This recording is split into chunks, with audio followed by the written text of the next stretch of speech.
I'll read again two verses that Brother Johnson read from the scripture reading, John chapter 5, and I'll read verses 2 and 3. Now there is at Jerusalem by the sheep market a pool, which is called in the Hebrew tongue Bethesda, having 5 porches.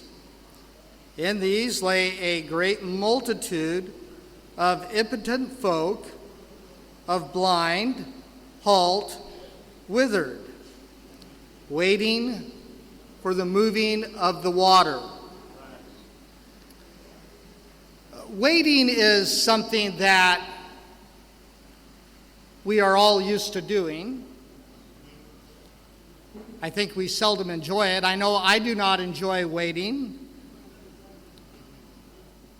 Do you know traveling? Any traveling? Traveling here to Nigeria. You have to do a lot of waiting. I don't like to wait. I had to wait a long time to get a visa to come to Nigeria. As soon as you're done waiting for that, you have to then go to the airport. You have to wait to check in. And then you have to wait to go through security. You have to get at the gate and you have to wait. Then you have to wait to board. Then you have to wait for takeoff. And then you have to wait to arrive to your destination. And then you have to wait in a line at passport control. Then you got to go wait for your luggage.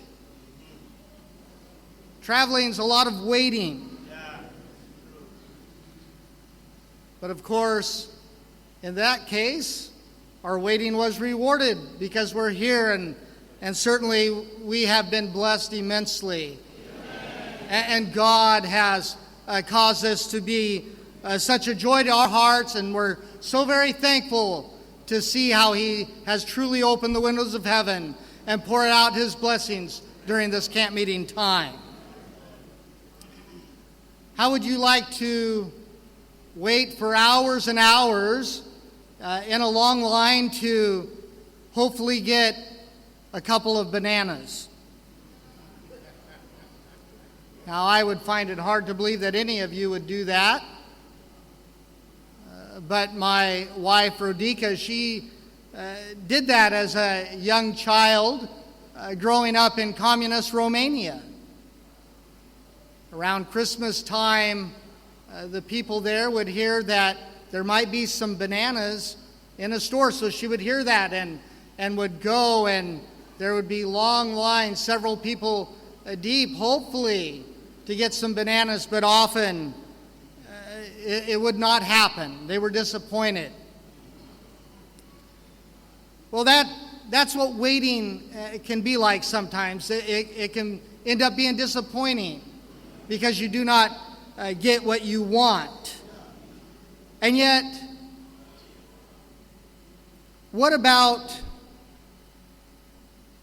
those that might be waiting for something, and yet the answer is right in front of them?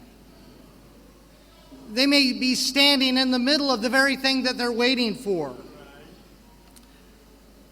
Well, for the certain man identified here in John chapter 5, I think that he believed that he was waiting in the right place for God to do something for him, and that's what he wanted. He was part of a great multitude.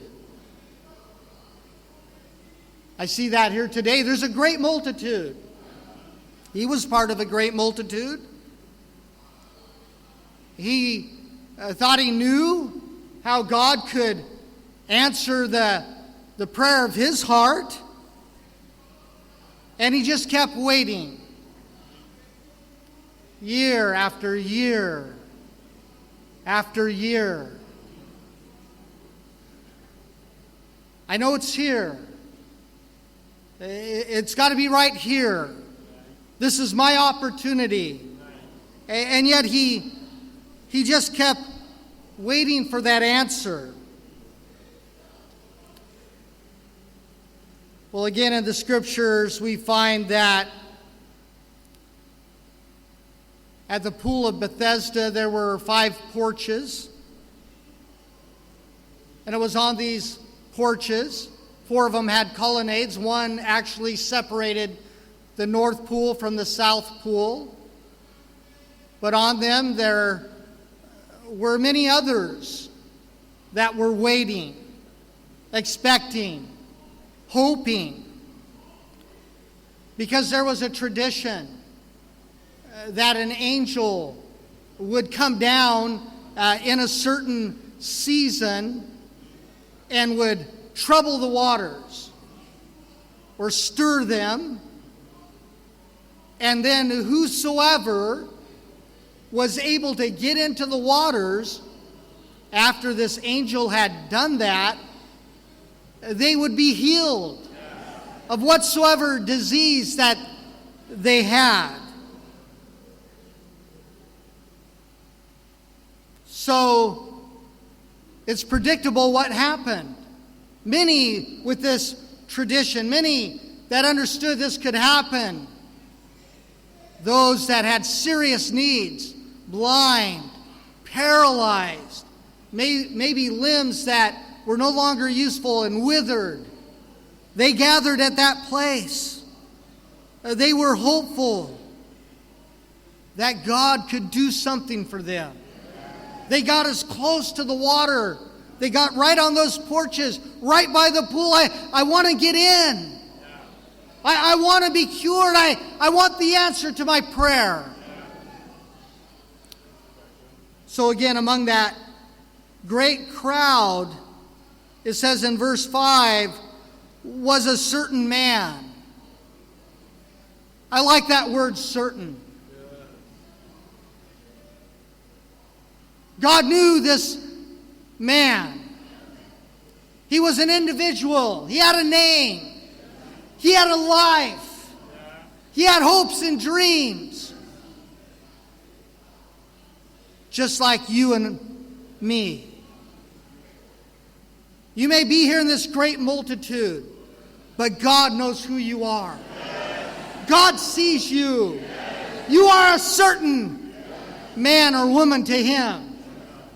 And God knows all about you. And we see that here, that this man had been there 38 years. And he was waiting, possibly, just possibly, to have God hear and answer his prayer. You've not been at this camp meeting 38 years, but maybe you've been here 2 weeks, and maybe you're still waiting for God to hear and answer your prayer. Maybe you're still wanting for that special service where you feel that the waters are stirred, that there will be my opportunity. Well, in a spiritual sense, this man represented all of us. He was in a horrible condition, and he could do nothing about his condition. Aren't you thankful that we have one who sees us as that certain person, and yet has an answer for us, has a mean for us to get out of that horrible condition? Our condition is sin, and God has a remedy for it. And He's here today. In fact, later in John chapter 15, verse 5, He said, "Without me, ye can do nothing." And you wonder how many times during those 38 years did that man ask himself the question, does God care?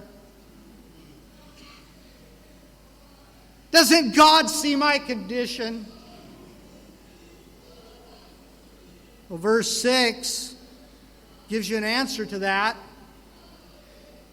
It says, when Jesus saw him and knew that he had now been a long time in that case. Do you know Jesus sees you? Yes. Jesus sees me. Yes. More than that, he knows all about us. Yes. And he loves us. Yes. And he cares for us today. Yes. And he wants to answer our prayer. Job 34:21 says, for his eyes are upon the ways of man, and he seeth all of his goings. Yes, God sees us. But more than that, he cares. And he wants to do something about our condition. So we can think like this man that I'm just here and I'm caught up some ways in this great multitude. That you can know that God sees you. God is zeroing in on you. Just as he did that day on that certain man there at the pool of Bethesda. God sees you. God sees your need. And God wants to answer that. So to this man, he asked him, will thou be made whole? It seems like there would be an obvious answer to that question. I think immediately, emphatically, he would have responded, yes! Yes! I've been waiting! Yes, I want to be made whole. Oh, may we, as the Spirit of God is speaking to our hearts and saying, will thou be made whole? May we just respond, yes, yes, I want to be whole. I want to be saved. I want to be sanctified. I want to be baptized. God, I want you to heal me today. I want to be whole.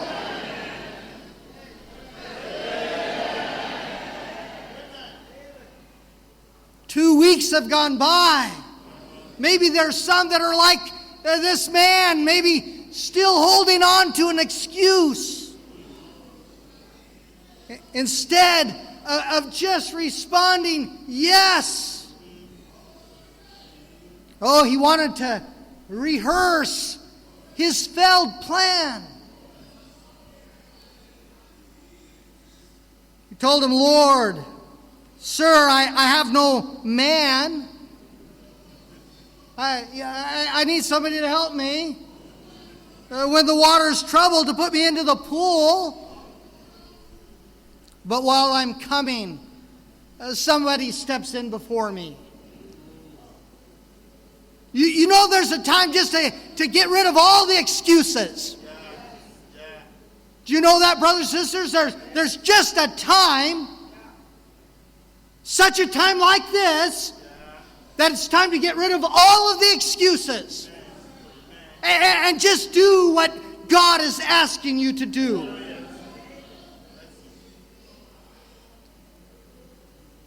You know, Albert Einstein said that the definition of insanity is doing the same thing over and over and expecting a different result.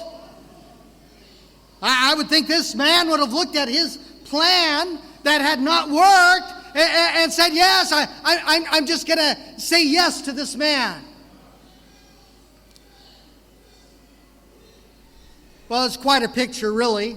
All these people, all this great multitude there waiting on this particular day. Jesus in their midst, waiting for a moving of the water.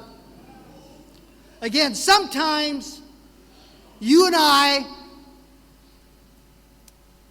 can be right where the answer is. We can be standing right in the middle of it and not even realize it.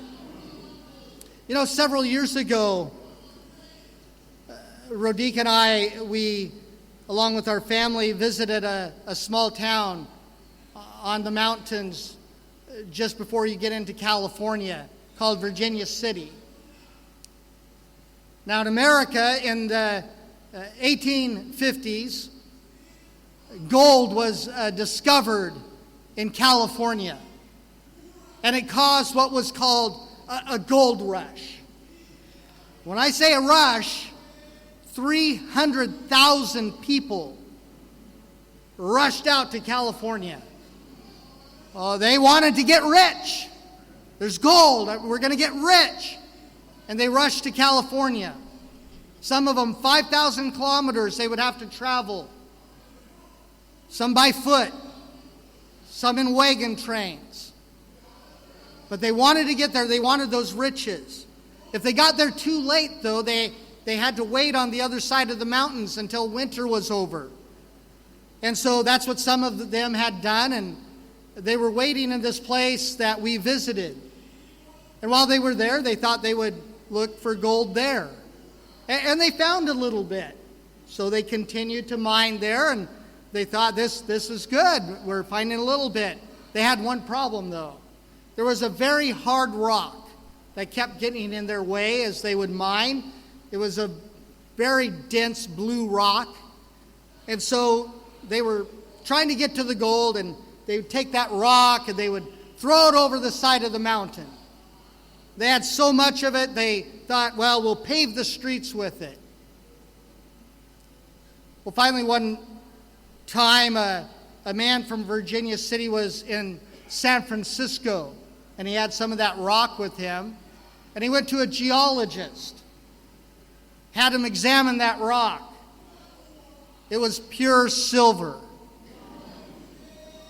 It was the largest silver discovery ever made. They were literally walking on silver and looking for gold. Well, we don't want, brothers and sisters, to miss the blessing that God has for us.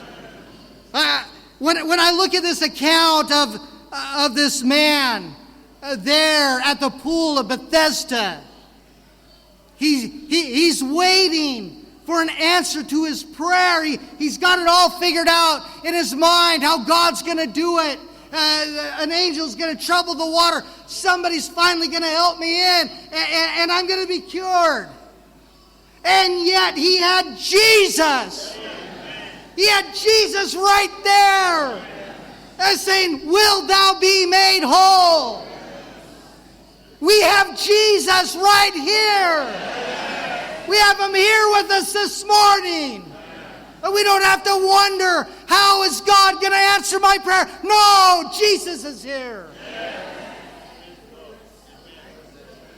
Did he have a complicated plan for this man? No. He gave him 3 commands.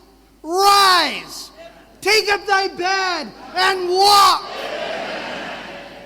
What's going to happen when you follow the commandments of God? God is going to answer your prayer. He rose, he took up his bed, and he walked. The answer of God is just that simple. When God is in his holy house, he's there to do a work. Here, he had went down to the pool of Bethesda. The Son of God, all of this multitude. Can you imagine? They could have reached out. They could have reached out like that woman that had the issue of blood. And said, I just need to touch the hem of his garment. And they could have been healed. The Lord is here this morning. He's here to answer your prayer this morning. You don't have to wait for a special prayer meeting. You don't have to wait for the waters to be troubled. No, if you've been doing something, it's not working, you just come down to an altar and you say, God, I just want to do it your way. I just want to say yes to Jesus. Let him speak to your ear, and he'll be telling you, will thou be made whole? Don't give him an excuse. No, just say yes to Jesus. Jesus will hear and answer your prayer. You'll be like that man. You're going to leave this camp meeting, and you're going to go, and you're going to be like the one in the temple, leaping and shouting and praising God. God bless you. The altars of prayer are open.